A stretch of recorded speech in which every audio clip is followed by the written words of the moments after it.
నమస్తే friends, welcome back to our channel cook with Kalpana. ఈరోజు మనం రాయలసీమ స్టైల్లో టమాటా పచ్చడి ఎలా చేయాలో చూద్దాం. ఈ పచ్చడికి టమాటాలు ఇంకా ఎల్లిపాయలు ఉంటే చాలు. ఒక ప్యాన్ తీసుకొని దాంట్లో ఆయిల్ వేసుకొని వేడైన తర్వాత పోపు దినుసులు వేసుకోవాలి. దీనికి కొంచెం ఆయిల్ ఎక్కువే పడుతుందండి.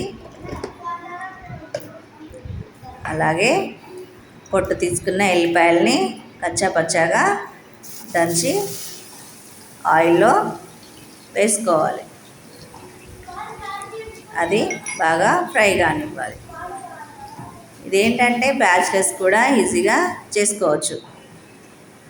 టమాటాలు ఇంకా ఎల్లిపాయలు ఉంటే చాలు, అంతే కదా. తర్వాత ఎల్లిపాయలు ఫ్రై అయిన తర్వాత కరివేపాకు, ఎండుమిరపకాయలు వేసుకొని ఫ్రై చేసుకోవాలి. ఇది ఈజీగా అయిపోతుంది, టేస్టీగా ఉంటుంది, 2 రోజుల పాటు నిల్వ కూడా ఉంటుంది. తర్వాత టమాటాలు వేసుకొని కొంచెం ఉప్పు వేసుకోవాలి. నేను ఇక్కడ కల్లుప్పు వాడుతున్నాను.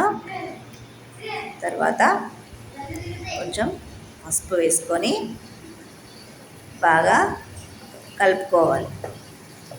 దీనికి మిక్సీ అవసరం లేదండి.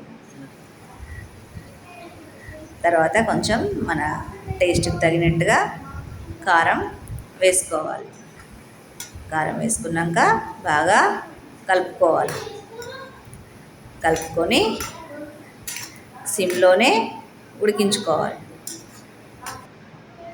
సిమ్లోనే మూత పెట్టేసి ఒక 10 నిమిషాల పాటు ఉడికించుకోవాలి. మధ్య మధ్యలో మూత తీస్తూ ఉడికించుకోవాలి. ఇలా మెదుపుకుంటూ ఉడికించుకోవాలి గరిటెతోని, ఎందుకంటే మిక్సీ అవసరం లేదన్నాం కదా. మిక్సీ లేకుండానే పచ్చడి రెడీ అవుతుంది. అలా మెదుపుకుంటూ ఉడికించుకోవాలి. ఆయిల్ పైకి వచ్చేంత వరకు. తొందరగానే ఉడుకుతుందండి టమాటో. అంతే, టమాటో పచ్చడి రెడీ. అంతే అండి, బాయ్.